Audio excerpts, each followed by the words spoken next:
Un saludo para todos los estudiantes del Centro Arquidiocesano de Evangelización, que estamos ya concluyendo este curso que hemos denominado Cartas o Escritos Paulinos y que nos ha ayudado a caminar en, en la escucha, la lectura, el estudio, pero también la experiencia de cada una de las cartas o que cada una de las cartas nos propone, dependiendo de cada una de las comunidades, de cada uno de los destinatarios, pero también de la experiencia personal de Pablo, que plasmó su testimonio de fe y de encuentro con la persona adorable de Jesús en estos escritos.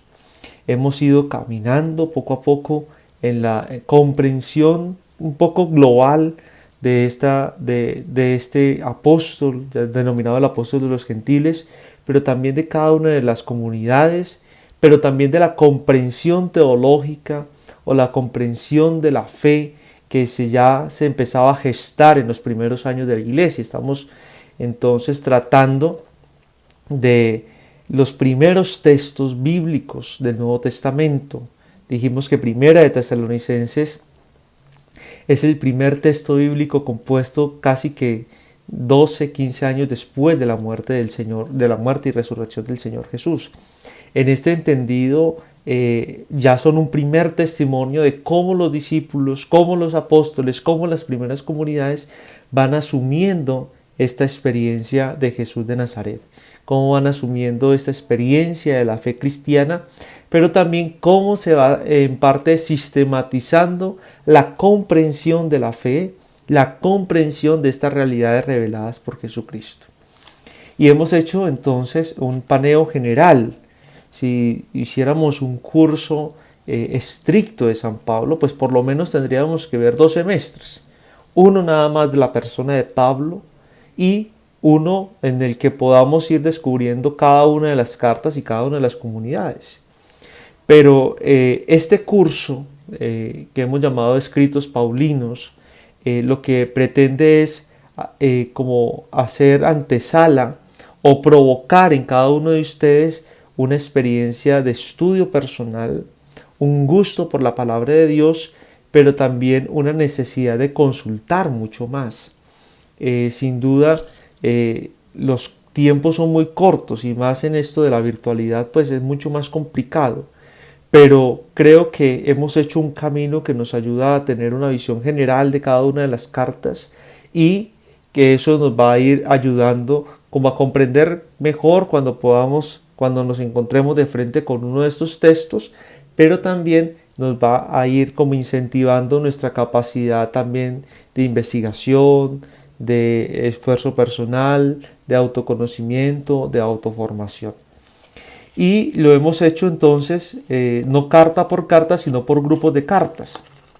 Y entonces empezamos con unas cartas que denominamos las cartas querigmáticas, es decir, porque muestran cómo era el primer testimonio cristiano y fueron los primeros escritos del Nuevo Testamento. Y estas fueron la primera y segunda carta a los tesalonicenses.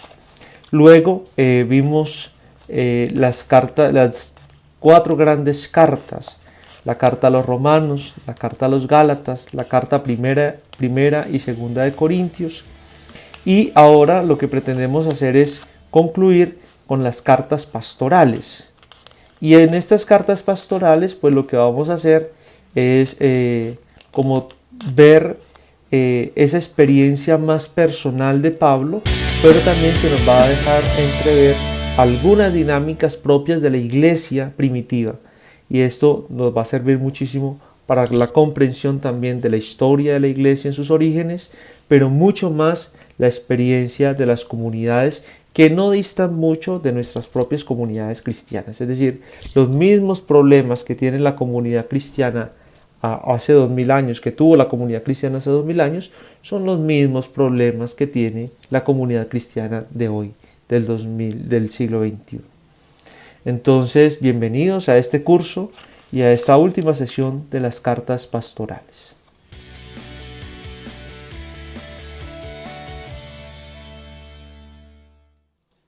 Bueno, muy bien, entonces vamos a ver cuáles son esas cartas que están escritas o que son denominadas cartas pastorales.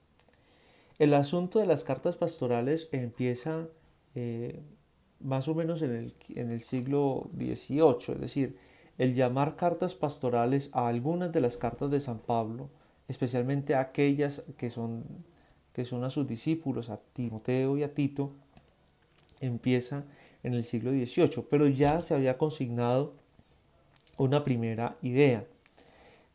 A diferencia de las otras cartas, estas cartas que van dirigidas a comunidades, por ejemplo, la carta a los Corintios, la carta a los Romanos, la carta a los Gálatas, estas cartas, Timoteo, las dos cartas a Timoteo y la carta a Tito, se presentan más como cartas personales, lo mismo que la cortísima o la brevísima carta a Filemón. Pero mientras que en las otras, en la carta a Filemón va a tener un tema muy especial que es la petición de Pablo del perdón del esclavo fugitivo Onésimo en la ausencia del apóstol.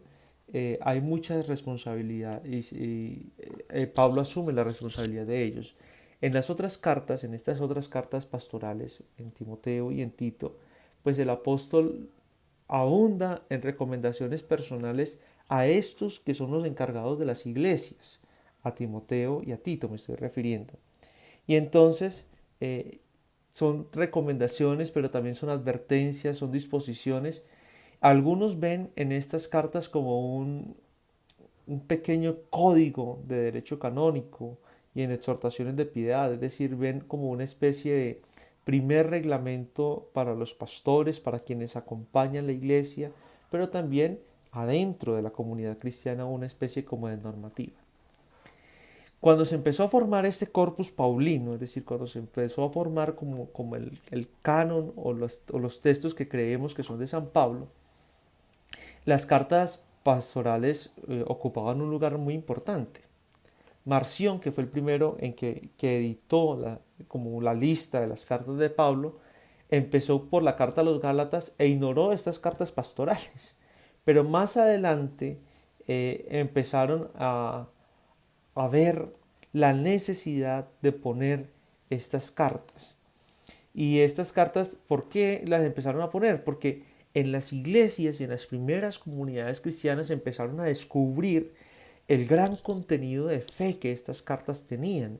Es decir, la importancia que estas cartas tenían para la comunidad cristiana, para el modo de vida cristiana, se fueron convirtiendo como en una especie como de normativa en las comunidades. Entonces recordemos en este punto por qué se conservaron y por qué tuvieron tanta importancia las cartas de Pablo o las cartas en sí. Porque eran escritos que el apóstol hacía a una de las comunidades, pero que las comunidades empezaron a encontrar gran sentido espiritual, práctico, pastoral, catequético, y empezaron a distribuírselas entre las otras comunidades, empezaron a pasarse en la carta entre los unos y los otros. Y en estas, las cartas pastorales, que eran cartas personales, sin duda ocurrió lo mismo. Y los pastores, los encargados de las comunidades, pero también las mismas comunidades, empezaron a ver en estas cartas pues un gran material también de estudio, de encuentro con la persona adorable de Jesús. Entonces, estas cartas van a también a tener ya no solo un carácter pastoral, sino también empiezan a tener un carácter sagrado, porque fueron escritas en honor a la iglesia y para la organización de la disciplina eclesiástica. Esto es más o menos lo que se va a definir, lo que va a definir un autor cuando se establece una especie como de canon hacia el siglo XI. San Irineo, que es el primero al parecer entre los padres de la iglesia en utilizar las cartas pastorales, apoyándose en la autoridad de Pablo, denuncia a los gnósticos de su tiempo y lo hace citando la primera carta a Timoteo. Y esto es muy importante porque entonces ya nos da razón de que estas cartas están circulando o que son parte del estudio de la espiritualidad de las comunidades cristianas. Cuando ya, bueno, también en las listas canónicas del siglo IV, las cartas a Timoteo y Tito estaban unidas a otras cartas de Pablo, pero no, se habían como separado. Solo hasta que en el siglo XIX como que se establece y se plantea la cuestión de quién es el autor. Recuerden que hablamos de cartas proto-paulinas y deutero-paulinas. Se va entonces a mantener la importancia y la autenticidad de estas cartas, es decir, que no eran escritos de algún discípulo de Pablo, sino que eran de puño y letra de Pablo. Y esto pues le dio veracidad. Pero entraron en el canon y incluso antes de que se descubriera o que los estudios bíblicos nos ayudaran a identificar si estaban o no puestas, pues si eran de puño y letra, perdón, de Pablo, pero ya estaban y ya circulaban en las comunidades.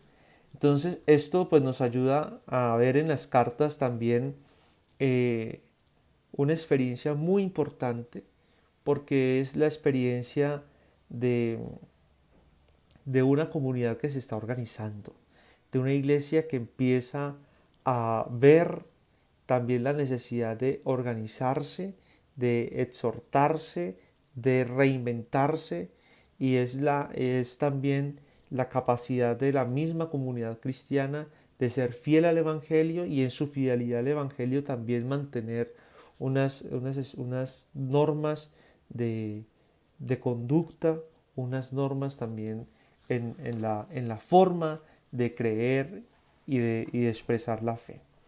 Vamos entonces ahora al contenido mismo de las cartas y vamos a hacerlo como en las cartas, en cada una de las cartas. Vamos a hablar entonces de la primera carta a Timoteo. Pablo empieza con un breve saludo y le ordena a Timoteo que se oponga a la enseñanza de los falsos doctores que perturban la comunidad. Y se acuerdan que en las comunidades cristianas también ya estaba circulando esta especie como de doctrinas extrañas. Razón de eso nos lo dan, por ejemplo, la carta a los Corintios, donde la comunidad está dividida por algunos, pero por ejemplo la primera carta de San Juan habla de algunos que extravían el Evangelio, el mensaje de Jesús. Y a estos, por ejemplo, la carta de San Juan, la primera carta de Juan va a ser muy dura, los va a denominar anticristos. Pues Pablo no va a ser tan duro, pero sí va a hablar de aquellos que perturban la comunidad, aquellos que se creen doctores, pero que no tienen sentimientos de pastores. Y presenta, después de exhortar a Timoteo, eh, le presenta la ley como un freno para los vicios de los hombres. Es decir, la ley es como esa rienda que no nos ayuda a desbocarnos.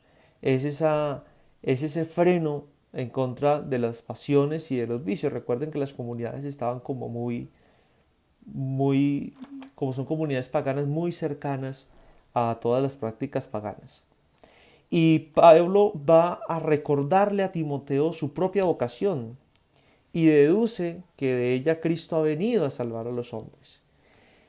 Unas palabras dirigidas a Timoteo constituyen el final de la introducción, resumiendo el objetivo mismo de la misión que transmite, y es que, es decir, Pablo le transmite a Timoteo su experiencia de fe y que en ese transmitir la experiencia de fe, pero también su ministerio apostólico, estamos hablando ya de un tema muy importante en la iglesia de la sucesión apostólica, es decir, los apóstoles ya empiezan a dejar responsables en las comunidades cristianas. Pablo le va a decir a Timoteo cuál es su principal función dentro de la comunidad cristiana. Es decir, tú que eres el pastor de esa comunidad, tu fin es luchar un buen combate contra las herejías, mantener la doctrina, mantener las costumbres de la fe, mantener viva la tradición. Y este va a ser como el punto central de la primera carta a Timoteo. Mientras que los capítulos 2 y 3 hay una especie de colección, podríamos hablar de un derecho canónico, sobre, por ejemplo, la importancia de la oración universal. Y aquí, por ejemplo, hay un texto muy importante y es orar, por ejemplo, orar por los gobernantes. Es en esta carta donde Pablo invita a Timoteo, oren por los gobernantes. El compromiso de los hombres en la asamblea litúrgica, así como las mujeres también tienen que cumplen una función dentro de la asamblea, especialmente en guardar todo en silencio. Y luego hay un capítulo sobre las cualidades requeridas para quien quiere asumir, o más bien a quien no quiere, a quien se pruebe que es digno para asumir el gobierno de las comunidades, es decir, para quien quiera asumir el episcopado, quienes van a ser los primeros obispos. Entonces aparece como una especie de perfil de pastor, de perfil de quien tiene que orientar las comunidades. Eso está en el capítulo 3, versos del 1 al 7. Pero también hay un perfil de quienes quieren servir a la comunidad siendo diáconos. Del mismo capítulo 3, los versículos 8 al 13.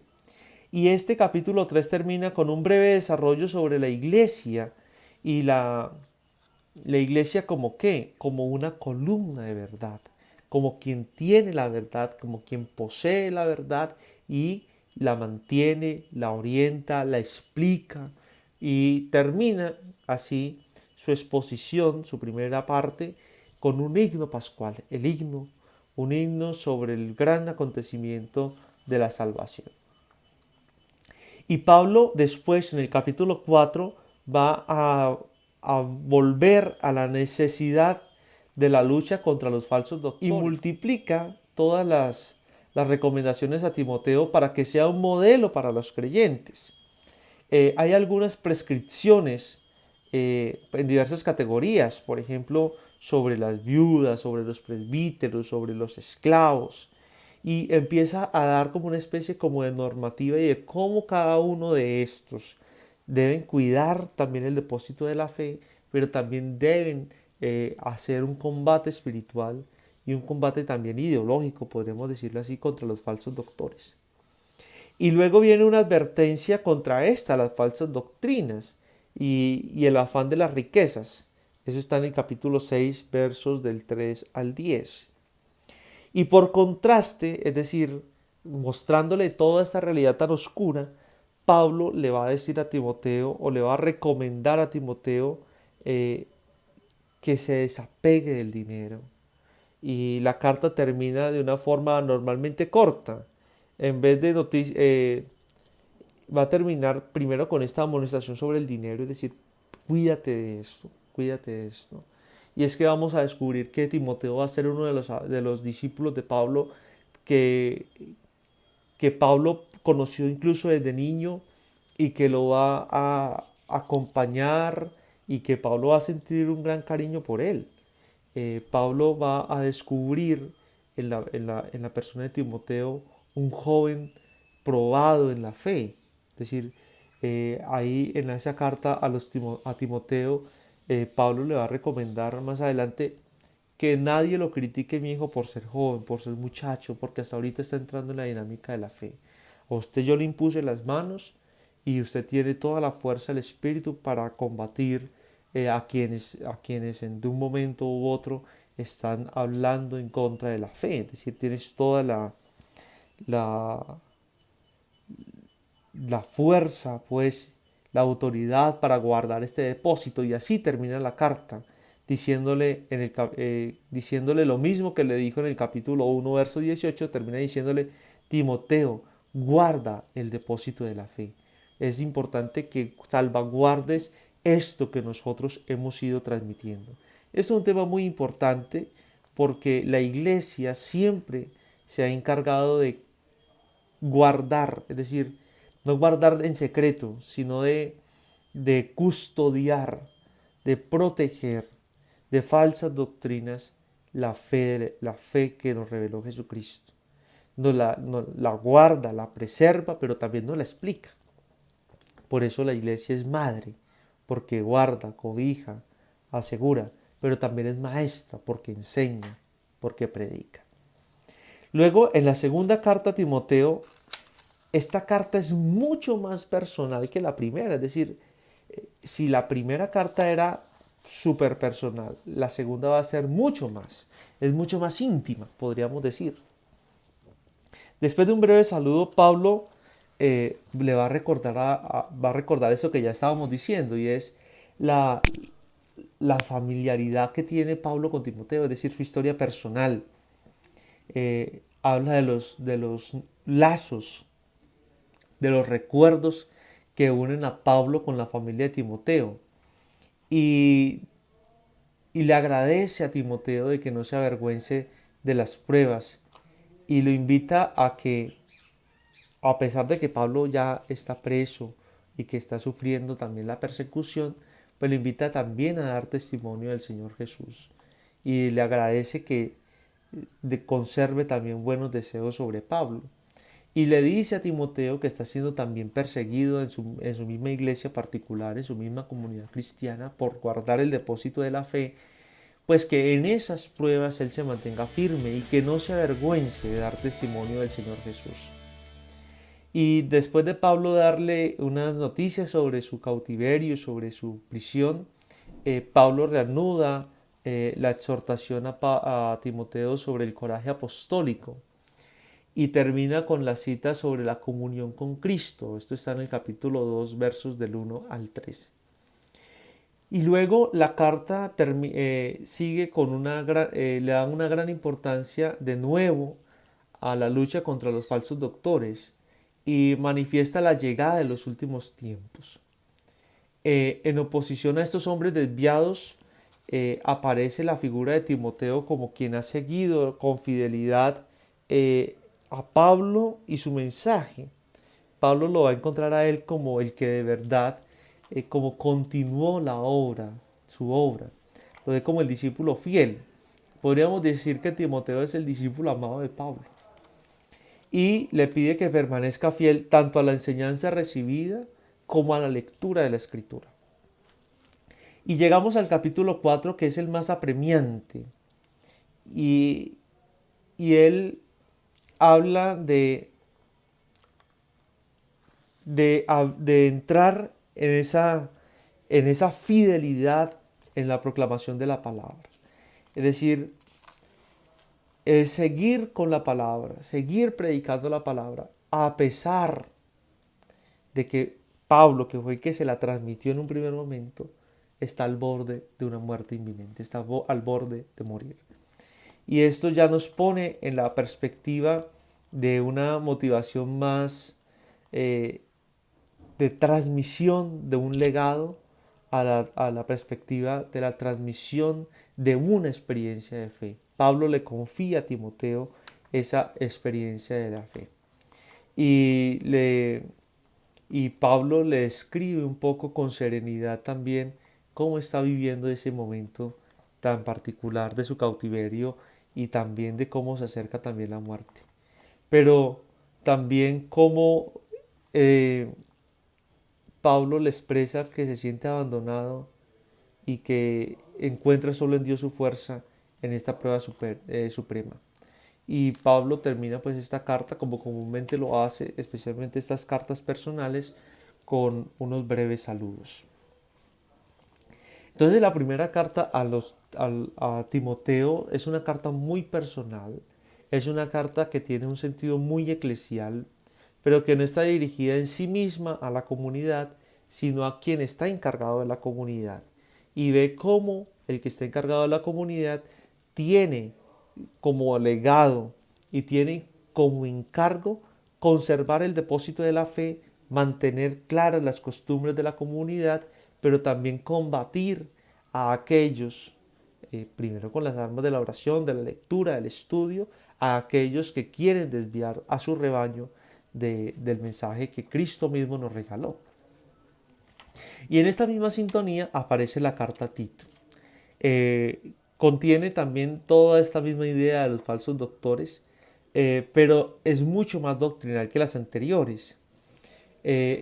Impresiona mucho la dedicatoria del capítulo 1 y 4 por su densidad teológica. Nos recuerda temas con que se abría, por ejemplo, la carta a los romanos.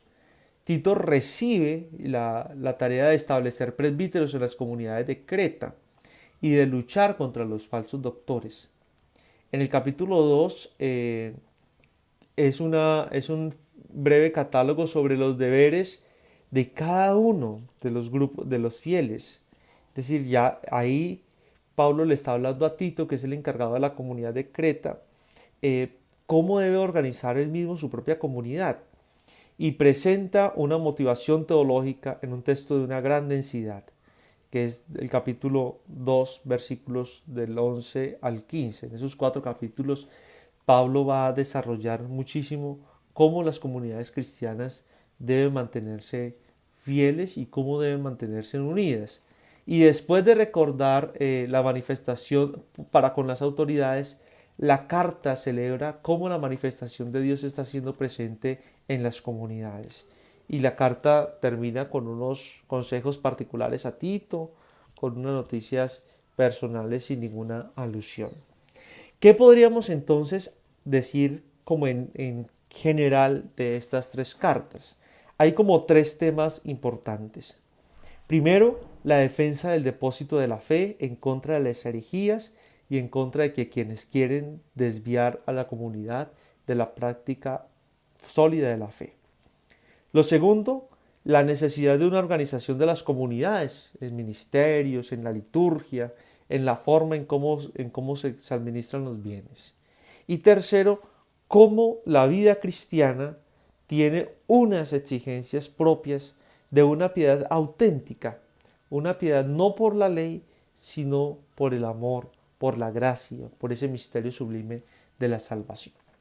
Yo les voy a invitar entonces a que, según el programa que tenemos del curso, podamos leer la introducción a las cartas pastorales, un documento que ya todos tienen. Vamos a leer esa introducción, que no es más sino como el contenido un poco más explicado de lo que yo he podido, como en estos 30 minutos más o menos, poder explicarles. Pues lo que yo dije no me lo inventé yo, es decir, es parte también de este libro. Les envié todo el libro, por si alguno quiere también como ahondar mucho más. Es un folletico muy interesante sobre las cartas pastorales. Y entonces lo que hacemos entonces es un informecito pequeño de lectura sobre lo que nos gustó, nos pareció más interesante, lo que no conocíamos y que hemos conocido a partir de esa carta. Pero siempre recuerden, la principal tarea, nuestro principal trabajo al estudiar un texto bíblico es leerlo por lo menos y orar con él. Siendo así, entonces deseo que el Señor les bendiga y nos encontramos la próxima oportunidad. Bendiciones para todos.